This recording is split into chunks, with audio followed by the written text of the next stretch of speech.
बच्चों, आज हम लोग वर्ग 5 के हिंदी के प्रथम पाठ हिंद देश के निवासी कविता का गायन सुनेंगे। कविता को उतार चढ़ाव के साथ ध्यान पूर्वक सुनकर लय, गति, यति आदि की समझ बनाने का प्रयास करेंगे। अब हिंद देश के निवासी कविता का गायन शुरू हो रहा है। सभी बच्चे ध्यान पूर्वक सुनेंगे।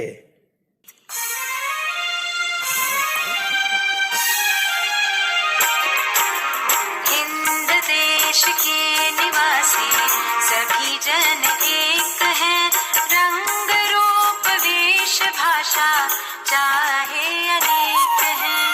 हिंद देश के निवासी सभी जन एक हैं, रंग रूप वेश भाषा चाहे अनेक हैं।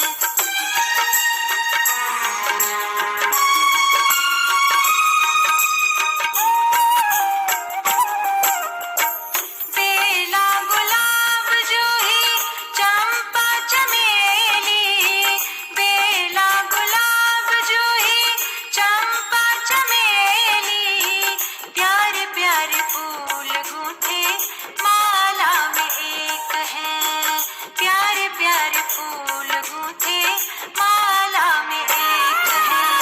हिंद देश के निवासी सभी जन एक हैं, रंग रूप वेश भाषा चाहे अनेक हैं।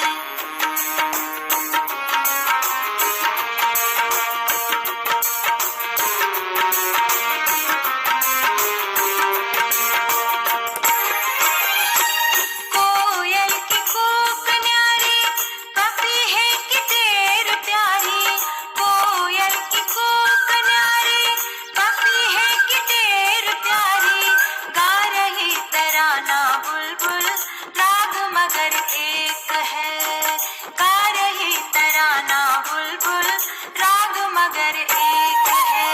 हिंद देश के निवासी सभी जन एक हैं, रंग रूप वेश भाषा चाहे अनेक हैं।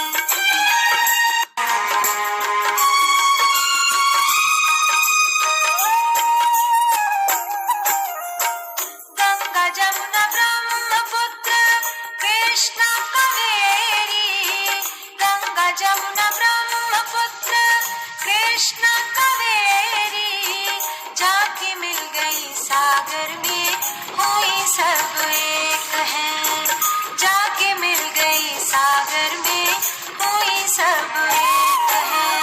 हिंद देश के निवासी सभी जन एक हैं, रंग रूप वेश भाषा चाहे अनेक हैं।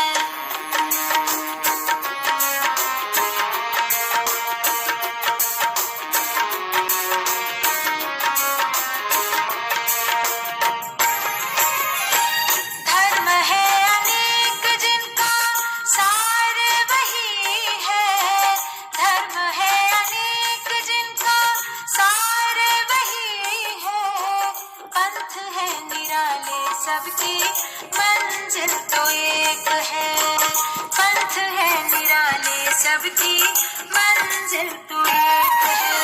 हिंद देश के निवासी सभी जन एक हैं, रंग रूप वेश भाषा चाहे अनेक हैं।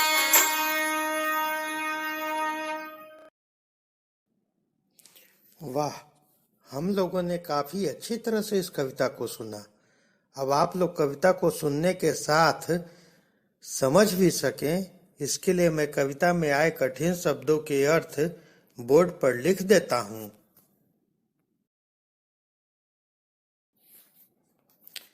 बच्चों, वर्ग 5 के हिंदी के प्रथम पाठ हिंद देश के निवासी कविता का लयपूर्ण गायन हम लोग सुन चुके हैं। अब हम लोग इस कविता का अर्थ भी समझेंगे। अब इस कविता का अर्थ कौन कौन बताना चाहेगा? हाँ आर्यन, तुमसे शुरुआत करते हैं। आर्यन, तुम कविता के इन 2 पंक्तियों का अर्थ बताओ, बाकी बच्चे ध्यानपूर्वक सुनेंगे। सर, इन 2 पंक्तियों का अर्थ है, हम सब भारतवासी एक ही हैं, यद्यपि हमारे रंग, रूप, वेश, भाषा आदि भिन्न भिन्न या अलग अलग हैं। शाबाश आर्यन, तुमने कविता के इन 2 पंक्तियों का अर्थ बिल्कुल सही बताया। अब इन 2 पंक्तियों का अर्थ सलमा बताएगी, बाकी बच्चे ध्यानपूर्वक सुनेंगे। सर, इन 2 पंक्तियों का अर्थ है, बेला, गुलाब, जूही, चंपा और चमेली ये सभी फूल अलग अलग हैं, किंतु माला में पिरोए जाने के बाद सब मिलकर एक हो जाते हैं। माला एक ही होती है, सभी फूल मिलकर माला की शोभा बढ़ाते हैं। वाह सलमा, तुमने बिल्कुल सही अर्थ बताया। अब इन 2 पंक्तियों का अर्थ जॉन बताएगा, बाकी बच्चे ध्यानपूर्वक सुनेंगे। सर, इन 2 पंक्तियों का अर्थ है, कोयल की कूकने की आवाज, पपीहे की पीपी की आवाज और बुलबुल के गाने की स्वर लहरियां भिन्न भिन्न है, लेकिन सब में एक ही राग का भाव होता है। वाह जॉन, तुमने भी बिल्कुल सही अर्थ बताया। जरा कोयल की कूकने की आवाज भी सुना दो।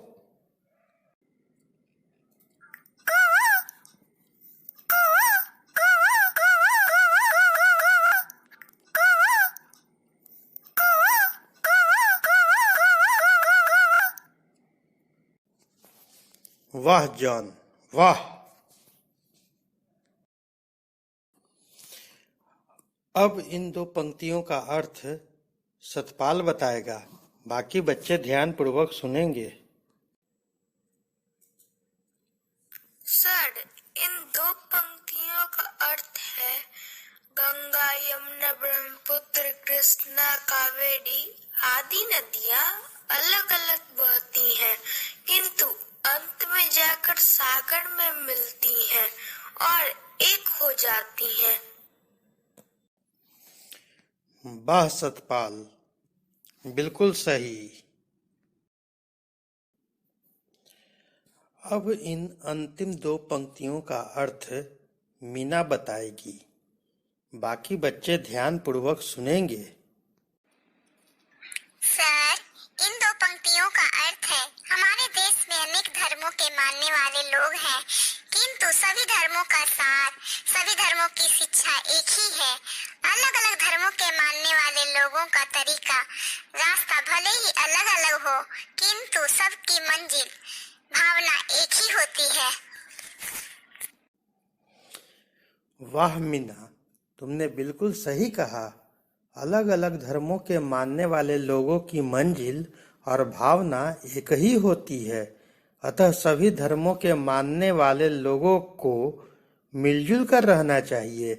यह कविता हमें आपसी प्रेम, भाईचारा, सद्भावना एवं सद्व्यवहार की प्रेरणा देती है। आज तो सभी बच्चों ने ही मिलकर पूरी कविता का अर्थ समझा दिया। अब अगली बार इस कविता के आधार पर हम लोग और भी चर्चा करेंगे। धन्यवाद।